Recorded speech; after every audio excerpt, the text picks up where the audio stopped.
క్రీస్తునందు ప్రియులారా, మీకందరికీ మా హృదయపూర్వక వందనాలు. ఇలాగే ఉదయకాలము మరి మీ ఏరియాలో వచ్చి ఎందుకు ఈ పాటలు పాడుకుంటూ వచ్చామంటే, ఏదో సంపాదించుకోవాలనో ఇక ఏదో కూడబెట్టుకోవాలనో కాదు, కానీ పరలోక రాజ్యం కూడబెట్టుకోవాలనే ఒక గొప్ప ఉద్దేశంతో వచ్చాం. ఈ పరలోక రాజ్యం గురించి, మర్మము గురించి చెప్పేవారు చాలా తక్కువ మంది అయిపోయారు. ఎక్కడ చూసినా సినిమాలు, సీరియళ్ళు, ఇలాగ టీవీలు, ఈ మందు, అలాగా తినే మత్తు పదార్థాల గురించే ఎక్కువ ఆలోచించడం మొదలుపెట్టాడు మానవుడు. అందుకే పతనమైపోతున్నాడు మానవుడు. ఇక యవనస్తులు చూస్తే గర్ల్స్ ఫ్రెండ్ అని, గర్ల్ ఫ్రెండ్ అని, మరి ఇలాంటి ఫ్రెండ్షిప్ లో పడి 10వ తరగతిలోనే పాడైపోతున్న యువత నాశనమైపోతున్నారు. ఈ విధంగా చెడిపోయే మానవుడు మరణించిన తర్వాత ఎక్కడ వెళ్తున్నాడనేది ఎవరికి అర్థం కాకుండా ఇంతేలే జీవితం, ఇదేలే లోకం అనుకుంటున్నాడు. కానీ పుట్టి తెలుసుకున్నావు ఈ లోకం ఉందని, సూర్యుడు ఉన్నాడని, చంద్రుడు ఉన్నాడని, ఆకాశం ఉందని, నక్షత్రాలు ఉన్నాయని, భూమి ఉందని, నింగి, నేల, నీరు, నిప్పు, గాలి సమస్తం ఉందని తెలుసుకున్న నీవు మరి మరణించిన తర్వాత ఒక లోకం ఉందని ఎందుకు తెలుసుకోలేకపోతున్నావు? సోదరి సోదరులారా, ఒకసారి ఆలోచన చేయండి. ఎందుకు నీవు ఆలోచించలేకపోతున్నావు అంటే, ప్రకృతి దేవుని మాట వింటుంది. చూశారండి, మెంతో తుఫాన్ వచ్చి ఎలా అయిపోయింది, ప్రపంచం అతలాకుతలం అయిపోయింది. ఎక్కడ చూసినా ప్రజలు తల్లడిల్లిపోయారు, ఆఖరి దప్పులు నీళ్లు.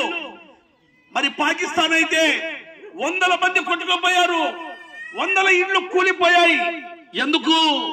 భూమిని కలుగజేసిన దేవుడు, ఆకాశం కలుగజేసిన దేవుడు, నక్షత్రాలు కలుగజేసిన దేవుడు నీకు తినడానికి మరి ఆలస్యమైతుంది, వండుకోవడానికి అది చెట్ల ఫలాలు ఇచ్చిన దేవుడు. ఆ దేవుడే నిన్ను గద్దిస్తున్నాడు. ఆ దేవుడే పరలోక రాజ్యం ఇవ్వడానికి 2025 సంవత్సరాల క్రితం ఈ భూమి మీద ఆయన తన మహిమనంతా విడనాడి ఈ భూమి మీద ఒక సామాన్యమైన మానవుడుగా జన్మించి, మరి కన్యమరి ఆ గర్భంలో జన్మించి ఈ భూమి మీద 33.5 సంవత్సరాలు జీవించి ఇలాగ వీధుల్లో వచ్చి చెప్పాడు. ఏమని చెప్పాడంటే, పరిశుద్ధ గ్రంథం బైబిల్ సెలవిస్తుంది, కాలము సంపూర్ణమై ఉన్నది, దేవుని రాజ్యము సమీపించి ఉన్నది, అందరూ అంతటా మారు మనసు పొందండి. ఎంత గొప్ప మాట అండి. కాలము చాలా సంకుచితమై ఉంది, చాలా దగ్గర ఉంది కాలము. వచ్చుతున్న యేసుక్రీస్తు ప్రభు రెండవసారి ఆలస్యం చేయకుండా వస్తా అంటున్నాడు. ఆయన మొదటిసారి వచ్చాడు మానవులందరి కొరకు 2025 సంవత్సరాల క్రితం. ప్రతి మానవుడికి మరి నడినెత్తిన వ్యాధి కలిగి ఉంది.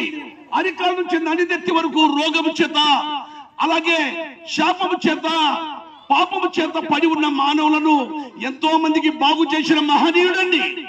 కుష్టుతో ఉన్న వారిని, మరి వ్యాధులతో ఉన్న వారిని, అనేక మంది దయ్యాలు పట్టిన వారిని ఎంతో మందికి బాగు చేసిన యేసుక్రీస్తు ప్రభు మనుషులందరి పాపముల కొరకు మరి ప్రాణం పెట్టాడు. ఆయన ప్రాణం ఎలా పెట్టాడంటే, సోదరి సోదరులారా, మనుషులందరూ చనిపోతే పరలోక రాజ్యం చేరలేరు గనుక ఆయనే శిలువ ప్రాణం మీద మరణించి సమాధి చేయబడి 3వ దినమున సజీవుడుగా లేచిన యేసుక్రీస్తు ప్రభు నిన్ను పిలుస్తున్నాడు. నువ్వు ఏ స్థితిలో ఉన్నావు? పాప స్థితిలో ఉన్నావా? తాగుడులో ఉన్నావా? వ్యభిచారంలో ఉన్నావా? దొంగతనంలో ఉన్నావా? మోసంలో ఉన్నావా? అబద్ధంలో ఉన్నావా? అన్ని విధాల్లో నువ్వు ఎక్కడ ఉన్నావు? పాపము వల్ల వచ్చు జీతం మరణం. అయితే దేవుని కృపావరము ప్రభు అయిన క్రీస్తు యేసునందు నిత్య జీవమన్నాడు. యేసుక్రీస్తు ప్రభు కృప నీ మీద విస్తరించి ఉన్నది ఈ ఉదయకాలం. యేసుక్రీస్తు ప్రభు, ఎన్నాళ్ళు తాగుతావా బీడి, ఎన్నాళ్ళు తాగుతావా సరాయ్? బీడి తాగితే పొగ వస్తుంది, కానీ పొగ తాగితే బీడి వస్తుందా? నీ లివర్ పాడైపోతుంది సరాయ్ తాగితే. బీడి తాగితే పేగులకు మరి గుల్లలు, డాక్టర్కు డబ్బు, వంటికి జబ్బు, ఇంటికి దుఃఖం. సోదరి సోదరులారా, ఆలోచించండి ఒకసారి. ఈ చక్కటి సందేశం విని యేసుక్రీస్తు ప్రభు గురించి సోదరులు చెప్తున్నారని మీరు ఒక్కసారి మీ హృదయమందు విశ్వసిస్తే, నమ్మితే రక్షణ ఉంది. నమ్మకపోతే నిత్య జీవము లేదండి, నిత్య నరకము, అగ్నిగుండము, పాతాళము దాన్ని కనుగొనవాడు ఎవడు లేడు. అందులో నుంచి బయట వచ్చేవారు ఒకరు లేరు. ఏమంటా పెద్దమ్మా? ఉందా లేదా? స్వర్గము నరకము ఉంది. మన పెద్దలు చెప్పేవాళ్ళు ఒకటి స్వర్గము ఒకటి నరకం ఉందని చెప్పేవాళ్ళు. ఉందా లేదా? ఖచ్చితంగా ఉంది.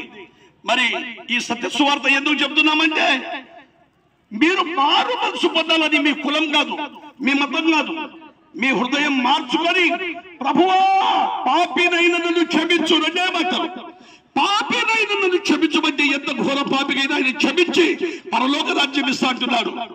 మరి ఈ స్థితిలో ఉన్న నీవు ఈ ఉదయకాలమే మరి యేసుక్రీస్తు ప్రభు సొంత రక్షకుడు నీ హృదయం ముందు విశ్వసిస్తే నేనే రక్షణ సమయం ఆలోచించిన నరకం, అగ్నిగుండం, పాతాళం ఉంది. దాన్ని తప్పించుకొని ప్రభు పాదాల చెంత వస్తే నీవు రక్షణ పొంది అప్పుడు నీవే కాదు నీ ఇంటి వారు కూడా రక్షణ పొంది. ఇదే అనుకూల సమయం, ఇదే మిక్కిలి సమయం. యేసు ప్రభు నమ్మండి, నిత్య జీవాన్ని చేపట్టండి. Thank you. God bless you. మీకందరికీ వందనాలు. మీ కొరకు ప్రార్థన చేస్తారు. పరిశుద్ధుడా, మహోన్నతుడా, మీ పాదములకు స్తోత్రములు, వందనములు.